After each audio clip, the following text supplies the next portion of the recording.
Welcome to your Week 7 introduction video for Spring 2020 Applied Decision Making.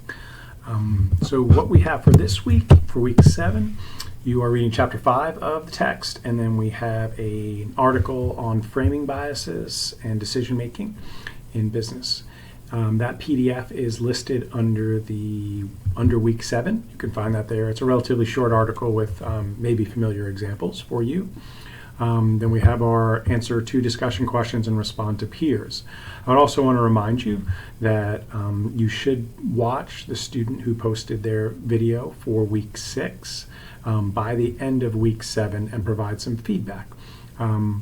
So something that's adding to the conversation and sharing some additional insights, whether that's referencing your life, your experiences, your examples, something from the reading, but something a little bit more than a good job on that video. Although that's great to start there as well.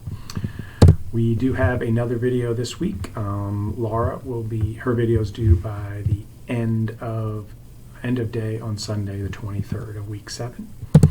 So I will record a Week 7 content video and post that. Please take a look at that if you have the opportunity.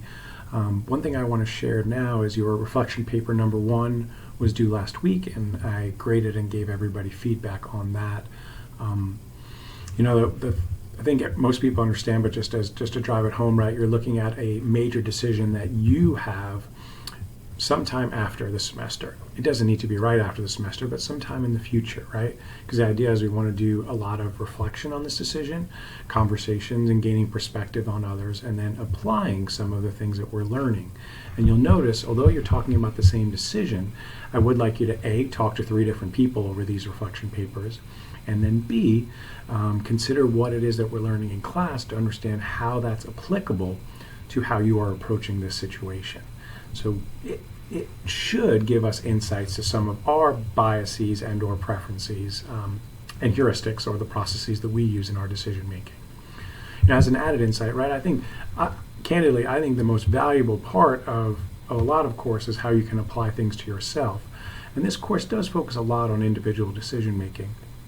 One thing that I want to share about, it does that, but we are also thinking about a context in organizations, and the case is the main driver of that, our 4-phased case. Well, there's a case that you read for last week, but really the case that spans the entire class.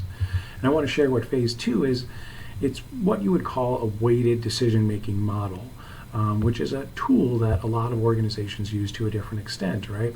They are understanding what factors they're looking at that are relevant in the decision, weighing these factors in some way, and then gathering data and creating scenarios that may or may not occur, right? Because we don't necessarily know the future, so you create a bunch of scenarios.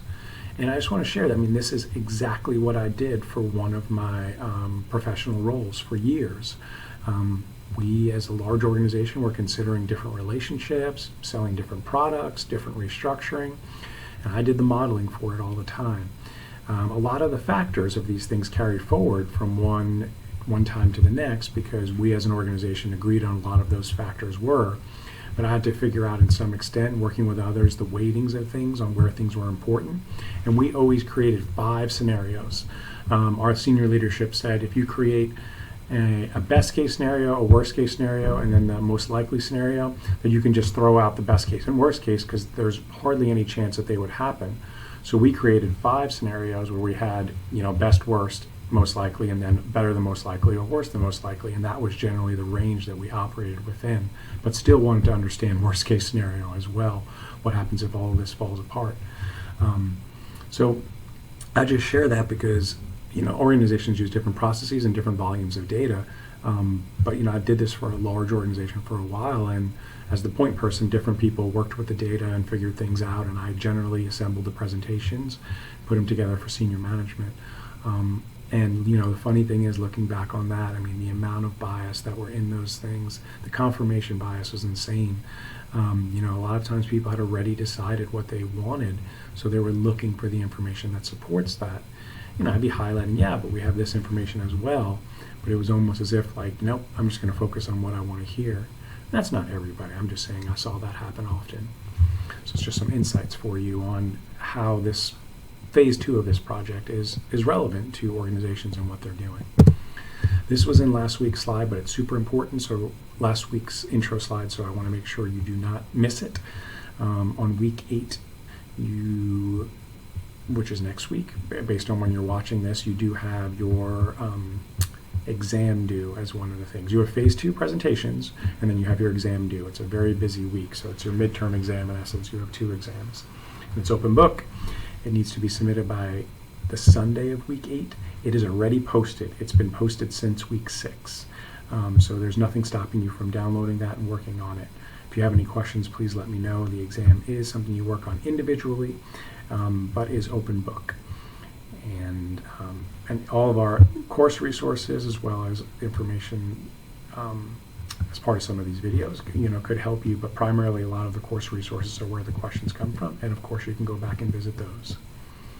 All right. Well, thank you very much for watching. And I do not have anything that says stop this video, which is really weird, because usually I can stop recording. It is not on any screen of mine.